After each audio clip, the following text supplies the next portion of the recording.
I'm Elizabeth Atieno from Kenya. I am an advocate for survival of sexual violence in conflict and children born out of sexual violence in conflict. And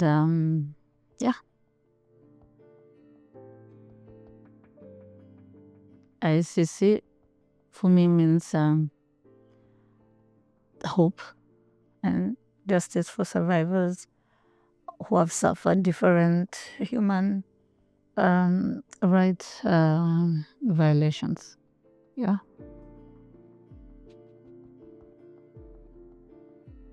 The main challenge is lack of cooperation and also lack of understanding the need for accountability. Yeah, and also lack of understanding why people who have suffered harm deserve justice.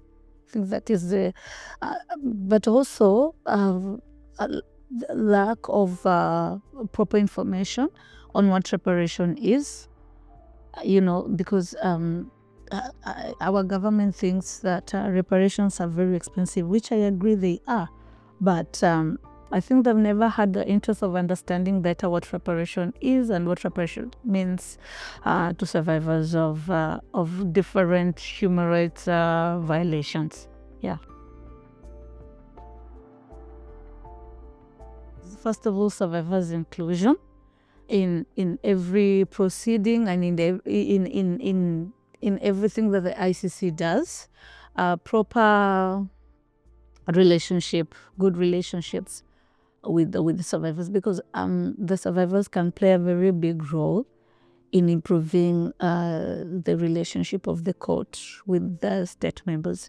If I am from Kenya and there is a good relationship between me and the women in Kenya, and there we can also be mediators to advocate for justice, to advocate to our governments and tell them why they have to stand with the ICC and support the ICC, And for me, it's not about them. For me, it's about the next generations and the future. Because for me, I believe that nobody in my country should go through what I went through. Yeah.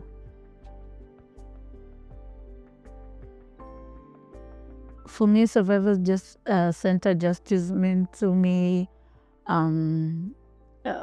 it means that somebody is listening. Yeah, it means that dignity is being restored and people are trusting our expertise. Apart from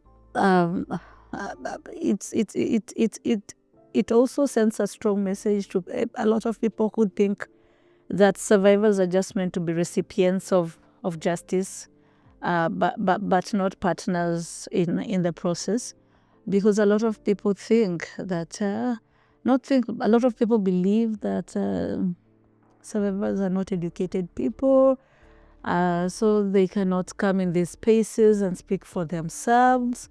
There may be people who have got no proper self-esteem, or maybe they are too traumatized, or maybe they've gone through serious psychological stress, or maybe psychological problems. So they cannot speak for themselves. And for me, it's a survivor inclusion or survivor-centeredness means that you are now giving another opportunity to survivors to live again, to also ensure them that they can speak for themselves. For me, self-agency. Self-agency means that I write and rewrite my story, and nobody gets to tell it for me. I tell it the way I want to, how I want to, and where I feel is right for me to tell it. So for me, it means inclusivity. When there is survivors centeredness, reparations for me become holistic. It becomes real. It becomes tangible. Because so many times people do things for the sake of just doing, or maybe ticking boxes, just to show, we did that. But for me, it's about holisticness. It's about proper support. It's now about listening. When survivors are included and there is meaningful participation and inclusion of survivors, I believe the outcomes can be more impacting than when survivors are not included in the processing. So for me, it means there is going to be proper justice, and the reparations are going to be effective to the people that it is meant for. Because if you assume what survivors need, you might not be serving their interests, or you might not be living up to their expectation. And for sometimes, I normally think it might do more harm than good. Yeah.